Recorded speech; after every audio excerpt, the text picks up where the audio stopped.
রাধে রাধে বন্ধুরা, কেমন আছো সবাই? আশা করি সবাই খুব ভালো আছো আর অনেক অনেক সুস্থ আছো। আমার নতুন একটি ব্লগে তোমাদের আবারও সবাইকে স্বাগতম। দেখো, আমার গোপাল সোনা বাড়ি চলে এসেছে। তো আমার ঘরটা এখন পরিপূর্ণ, না পরিপূর্ণ এখনও হয়নি, যেহেতু ওর বাবা এখনও বাড়িতে আসেনি। তো সেহেতু এখন ঘরটা পরিপূর্ণ হয়নি। ওর বাবা বাড়ি আসবে, তারপর আমার মানে ফ্যামিলিটা পুরো পরিপূর্ণ হবে। ঠিক আছে, আমি, আমার শ্বশুরমশাই, আমার মেয়ে, তারপর ওর বাবা, আমার গোপাল সোনা, আমরা সবাই মিলে যখন একসঙ্গে থাকবো তখন আমার পরিবারটা একেবারে পরিপূর্ণ হয়ে যাবে।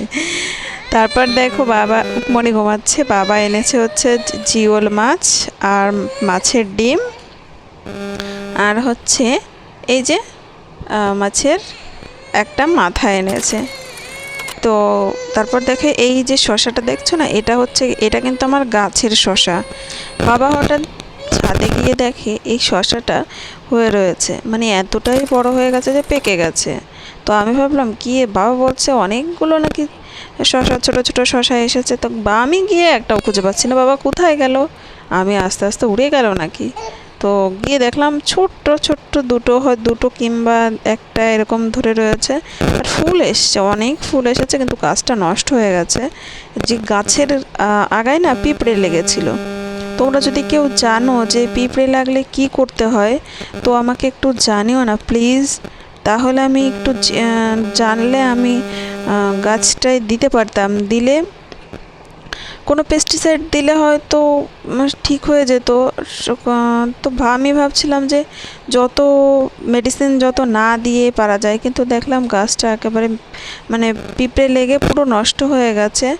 মানে গাছের আগাটা পুরো দুমড়ে মুচড়ে রয়েছে। ওই দেখো, ছোট্ট একটা শশা হয়ে রয়েছে, মানে হচ্ছে।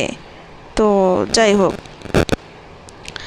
মানে কিছু না দিয়ে যে শশাটা পেয়েছি সেটাই হলো বড় কথা। তো কি আর করা যাবে, গাছটা যেহেতু খারাপ হয়ে গেছে, ঠিক আছে, আবার নিয়ে এসে লাগাবো ওখানে বীজ।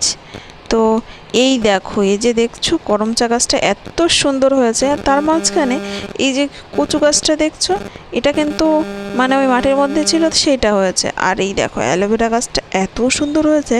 তারপর দেখলাম অ্যালোভেরা গাছে অনেকগুলো চারা হয়েছে। আর আমার ড্রাগন গাছটাও তো আর বড় হওয়ার নাম নেই, ওরকমই রয়েছে, কি জানি কি হবে। তারপর দেখো ফুল গাছগুলো মোটামুটি বেঁচেই আছে।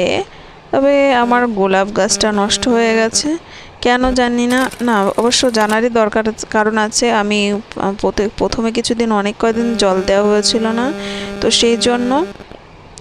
তো গোপাল সোনাকে আমি পুজো দিয়ে দিয়েছি। তারপর তো আজকের ভিডিওটা তোমাদের কেমন লাগলো অবশ্যই জানিও। সবাই খুব ভালো থেকো, সুস্থ থেকো। দেখা হবে নতুন একটি ব্লগে। ততক্ষণ সবাই খুব ভালো থেকো।